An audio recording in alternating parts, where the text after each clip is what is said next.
So hey guys, welcome back. তো কেমন আছো তোমরা? আশা করি তোমরা অনেক ভালো আছো। রাফি, আমি শুধু তোমার পার্ট 22 নিয়ে আইসা পড়ছি, যেটার জন্য তোমরা সবাই অপেক্ষা করতেছিলা। তোরা ফাইনালি রাফি, আমি শুধু তোমার গল্প ইজ ব্যাক। তো বেশি কথা না কয়ে ভিডিও শুরু করা যাক।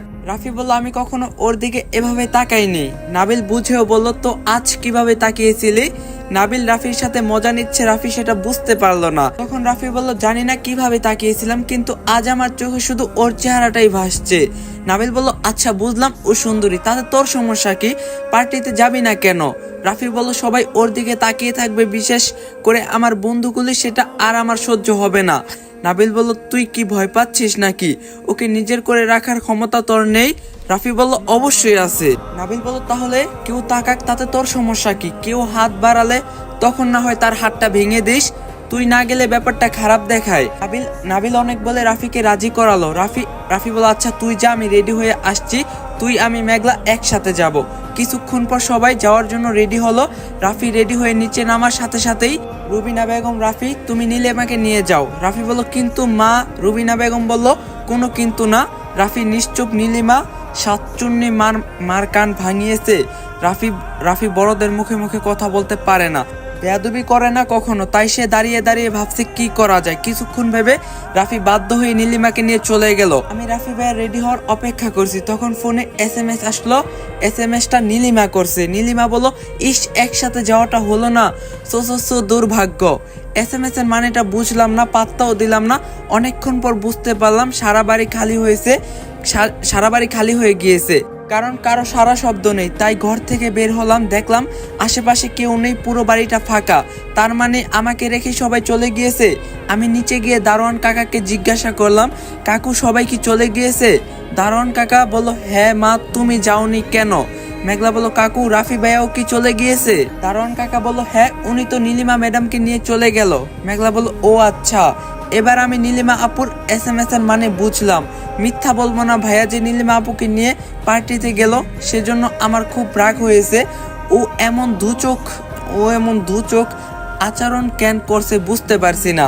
রাগে পার্টিতে যাব না সিদ্ধান্ত নিয়ে উপরে চলে যাচ্ছিলাম, তখনই নাবিল ভাইয়াকে দেখলাম উপর থেকে নামছে। তখন নাবিল বলল, কিরে মেঘলা, রাফি কোথায়? পার্টিতে দেরি হয়ে যাচ্ছে তো। মেঘলা বলল, উনি তার হবু বউয়ের সাথে পার্টিতে গিয়েছে। নাবিল বলল, মানে কি?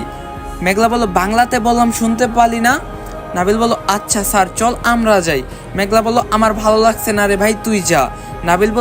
নাবিলের বুঝতে বাকি রইল না যে মেঘলা রাগ করছে, তাই এক প্রকার জোর করে মেঘলাকে টেনে নিয়ে গাড়িতে তুলালো নাবিল বলল, আরে বোকামে, একসাথে যেতে হবে এমন কোনো কথা আছে? মেঘলা বলল, ভাইয়া ভাইয়া ইচ্ছা করে আমাকে অপমান করার জন্য এমন করলো। তখন বুঝিনি, এখন বুঝতে পারছি। পার্টিতে কেউ টি-শার্ট পরে যায়, আমাকে নিয়ে সবাই হাসাহাসি করবে দেখিস। নাবিল বলল, আরে আমি মরে গিয়েছি নাকি? নাবিল ভাইয়া যাই বলুক, আমার খুব ভয় করছে। আমি জানি সবার সামনে অপমানিত হব আজ, খুব অসুস্থ লাগছে। পার্টির সামনে গিয়ে গাড়ি থামলো, কিন্তু আমার পা চলছে না, ভিতরে যেতে একদম ইচ্ছা হচ্ছে না। নাবিল ভাইয়ের হাত ধরে নিয়ে গেল, কিন্তু ভিতরে গিয়ে অবাক হলাম, কারণ যাকে ঘিরে পার্টি, মানে পার্টির মাধ্যম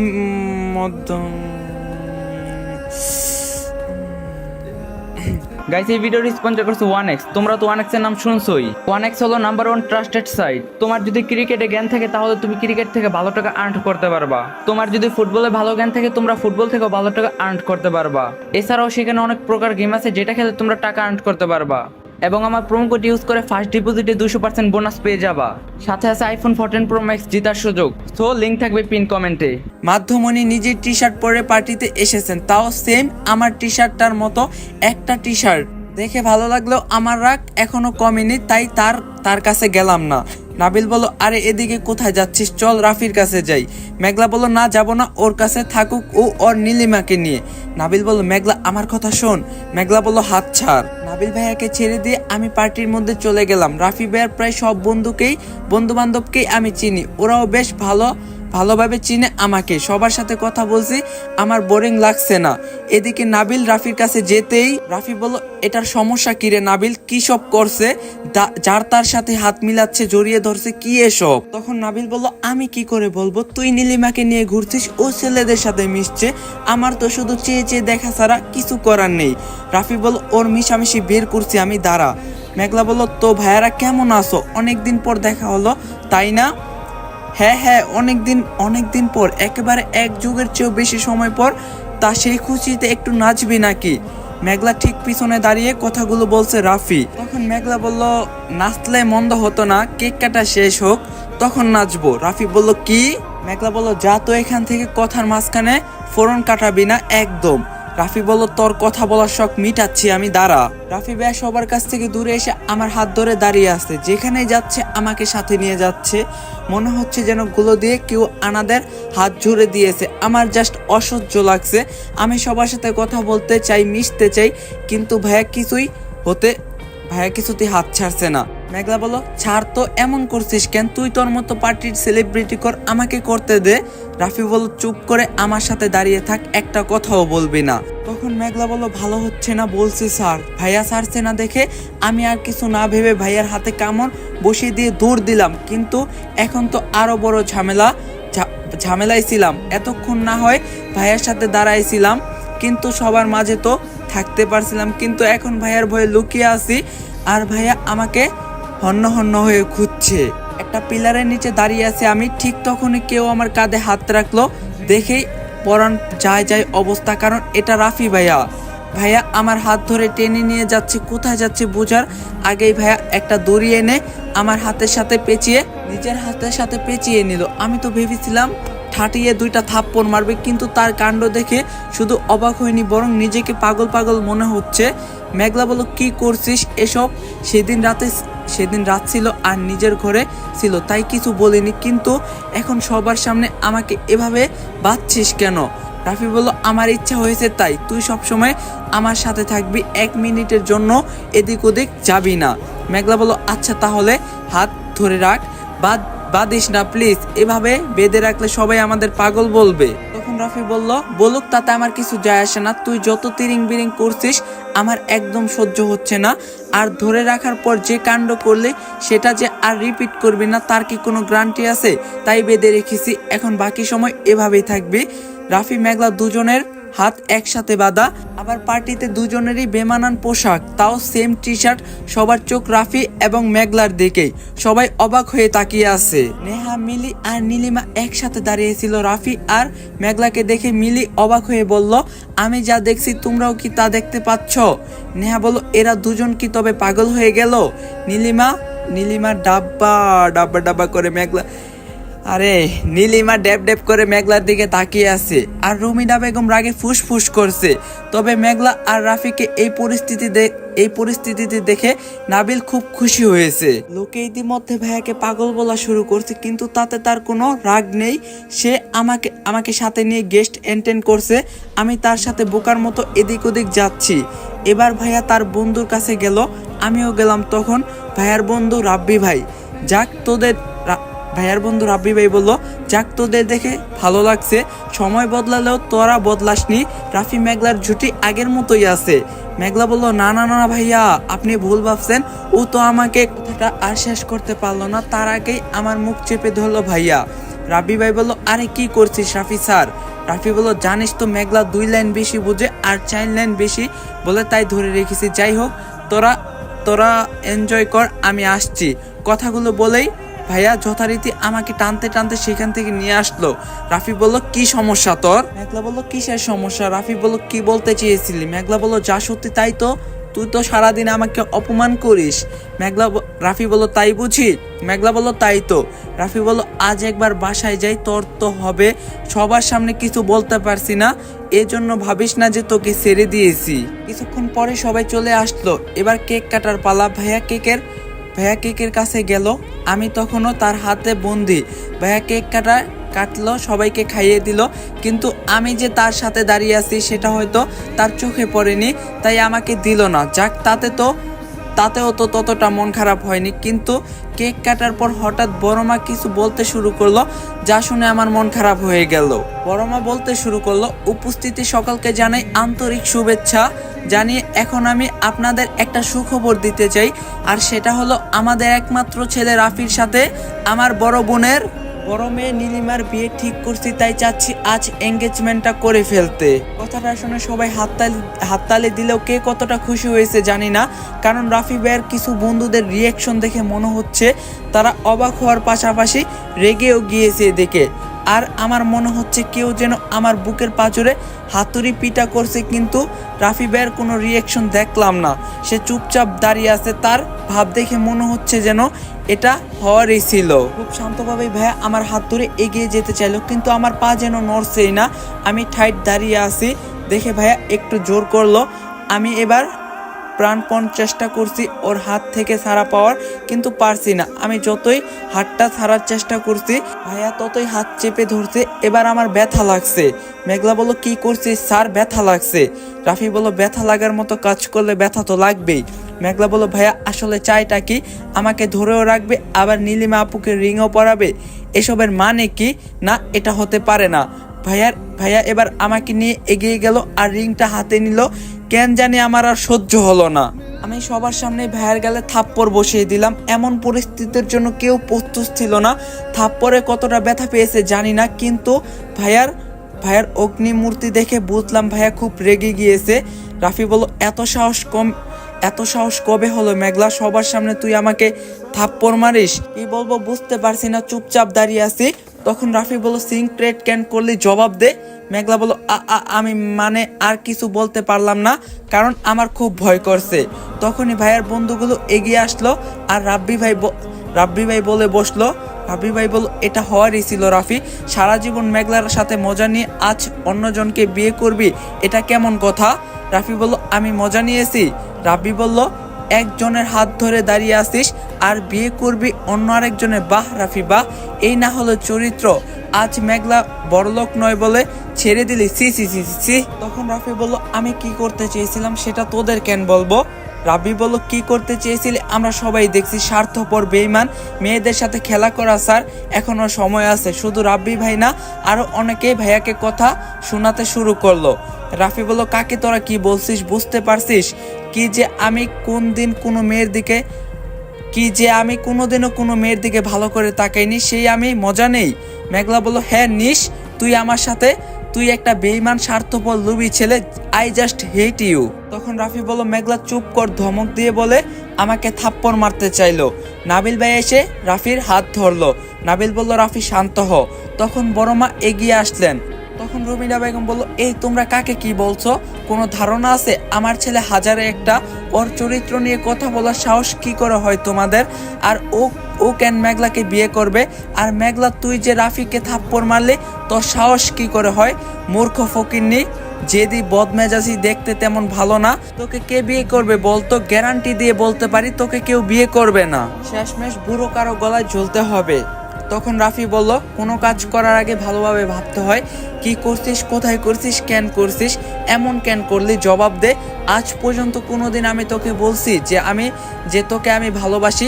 তাহলে আমার বিয়েতে তোর এত সমস্যা কেন? সব সময় এত জেদ কেন দেখাস? নিজের জায়গাটা কি করে ভুলে যাস? তুই আমার নখেরও যোগ্য না, বুঝছিস? মেঘলা বলল, ভাইয়া। রাফি বলল, যা চোখের সামনে থেকে দূর হ। এবার নাবিলের মা শাওরা বেগম এগিয়ে আসলেন। শাওরা বেগম বলল, মা ছেলে মিলে এত মানুষের সামনে কি শুরু করছো? মেঘলার বিয়ে কার সাথে হবে আর কার সাথে হবে না সেটা নিয়ে তোমাদের এত চিন্তা কিসের?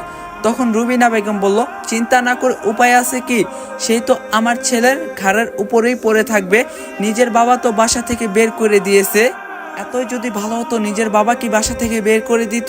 অপায়া মেয়ে, মাকে খেয়ে শান্তি হয়নি, এখন আমার ছেলেটার উপর নজর দিয়েছে। রাফি এত এড়িয়ে যাওয়ার চেষ্টা করে, তাও পারে না। নির্লজ্জ মেয়ে, পারলে তো জামা কাপড় খুলে দেয় না। নেহাত আমার ছেলের চরিত্র ভালোর জন্য, তা না হলে এতদিনে বাচ্চা পর্যন্ত হয়ে যেত। কি করে রাফিকে ফাঁসানো যায়, সারাদিন এই চিন্তাই থাকে। তখন নাবিলের মা বলল, মুখ সামলে কথা বলো ভাবি, কি সব বলছো? তখন রাফির মা বলল, কি ভুল বলছি তুই বল। মেঘলা সারাদিন রাফির পিছনে লেগে থাকে না? রাফি যতই নিষেধ করুক, সেই তো রাফির সাথেই লেগে থাকে। তবে তুইও শুনে রাখ, রাফি কখনোই ওকে বিয়ে করবে না। যতই হোক আমি এই মেয়েকে ঘরের বউ করব না। তখন নাবিলের মা বলল, থামো থামো, আর ভালো লাগছে না। মা মরা মেয়েটাকে এভাবে বলতে তোমার কি একটুও খারাপ লাগছে না? আর ভাবি, একটা কথা বলি, মেঘলার বিয়ে নিয়ে তোমাদের কারো চিন্তা করতে হবে না। মনে হচ্ছে যেন ছেলে শুধু তুমি একাই একাই পেটে ধরছো। তখন রুবিনা বেগম বলল, তো কে বিয়ে করবে ওকে? হলফ করে বলতে পারি, এমন উচ্ছৃঙ্খল মেয়েকে কেউ বিয়ে করবে না, কারো ঘরের বউ হওয়ার যোগ্যতা ওর নেই। তখন নাবিলের মা বলল, তুমি ভুলে যাচ্ছ খোদা আমার পেটেও একটা ছেলে দিয়েছে। রাফি বলল, ছোট মা কি বলছো? নাবিল বলল, ঠিকই বলছে, এই প্রথম মা সঠিক সময় একটা ঠিক কথা বলতে পারছে। তখন রাফি চেঁচিয়ে বলল, নাবিল। নাবিল বলল, থাম রাফি, আর আজকে কোনো বাহানা দিস না। বড় মা মেঘলাকে এত অপমান করছে, তাও তুই কিছু বললি না।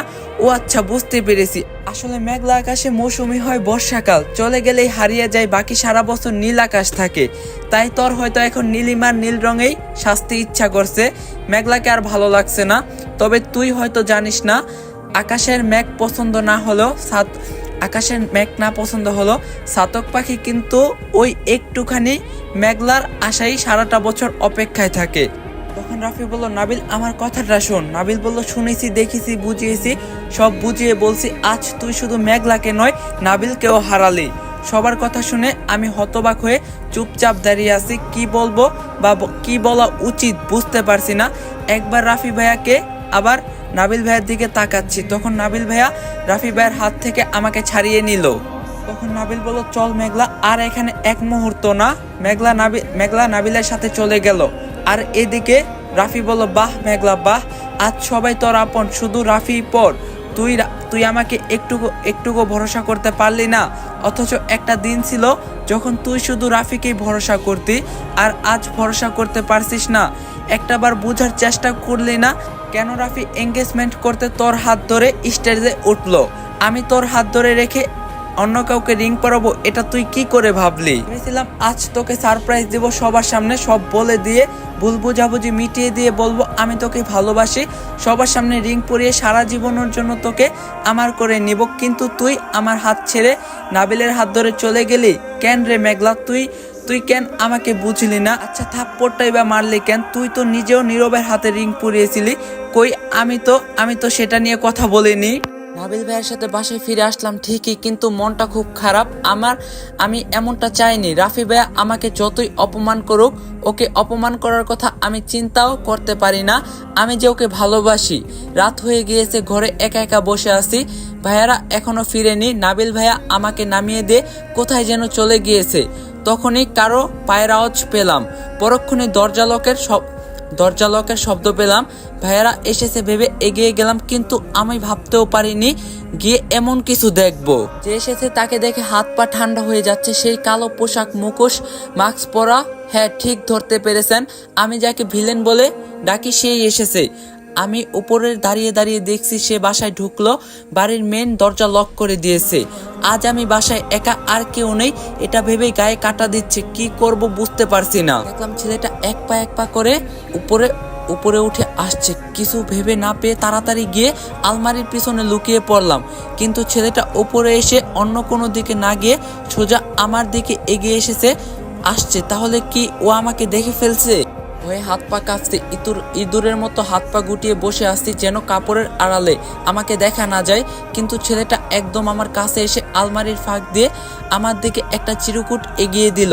আমি অবাক, ও কি আমায় দেখে চিরকুটটা দিল? কিন্তু আমি তো কাপড়ের চারপাশের ভিতরে লুকিয়ে আছি, কিভাবে দেখবে আমায়? আমি আরো গুটিয়ে গেলাম।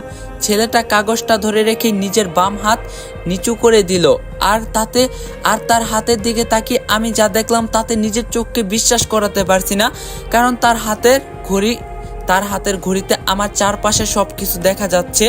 আমি যে জামা কাপড়ের পিছনে লুকিয়ে সেটা নড়াচড়ার প্রমাণ করছে আমি কোথায়।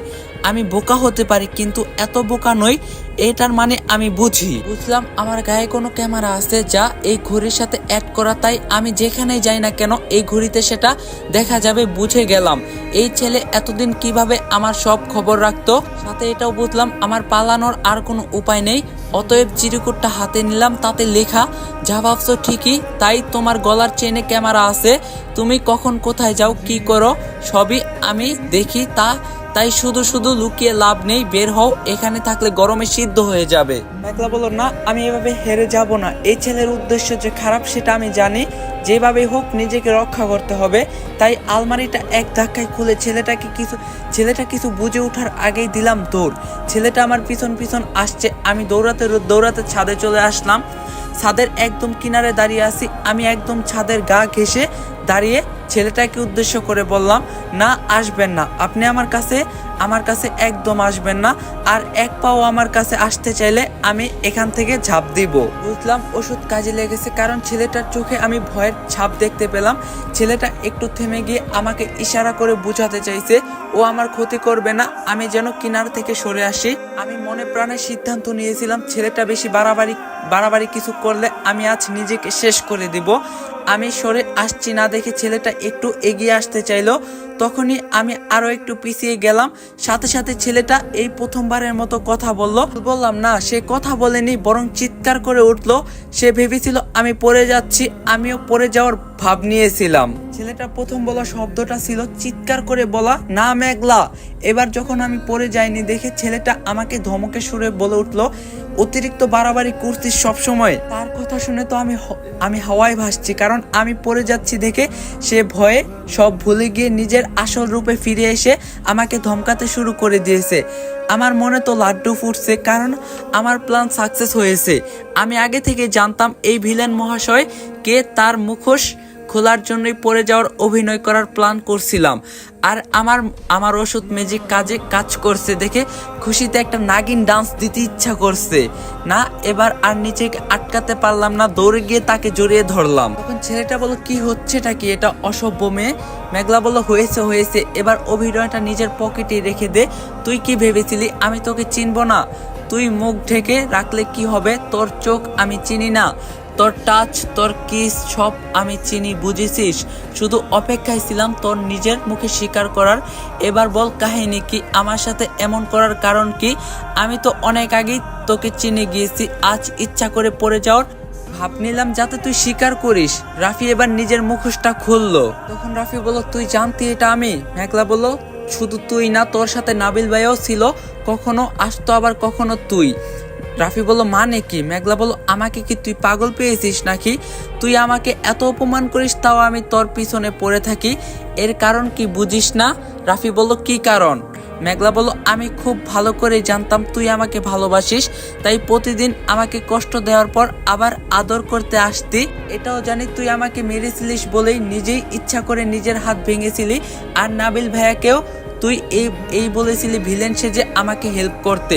তুই সবার আড়ালে আমাকে আদর করতি। তোর কি মনে হয় একটা ছেলে একটা মেয়েকে এসে আদর করবে আর মেয়েটা সেটা বুঝতে পারবে না? সব কিছুই বুঝেছিলাম, কিন্তু কিছু বলিনি, সঠিক সময়ের অপেক্ষায় ছিলাম, তা না হলে তুই অস্বীকার করতি। তখনই রাফি বলল, তুই নাকি খুব বোকা, কিছুই বুঝিস না, তাহলে এখন এত ফাউল বুদ্ধি আসলো কোথা থেকে? গাইস, আজকের পার্টটা এখানে শেষ। আর ফাইনালি তোমাদের রাফি আমি শুধু তোমার গল্প ইজ ব্যাক। এখন থেকে কন্টিনিউ আসবে রাফি আমি শুধু তোমার পার্ট। আর হ্যাঁ, video like target 3K, one day যদি 3K লাইক কমপ্লিট করতে পারো তাহলে কালকে নেক্সট পার্ট আসবে, নাহলে আসবে না। তো ভিডিওটা সবাই ফটাফট লাইক করো, চ্যানেলে নতুন না থাকলে অবশ্যই চ্যানেলটা সাবস্ক্রাইব করো, ভিডিওটা বেশি বেশি শেয়ার করো। দেখা হইব পার্ট 23-এ। সবাই ভালো থাকো, সুস্থ থাকো, আল্লাহ হাফেজ।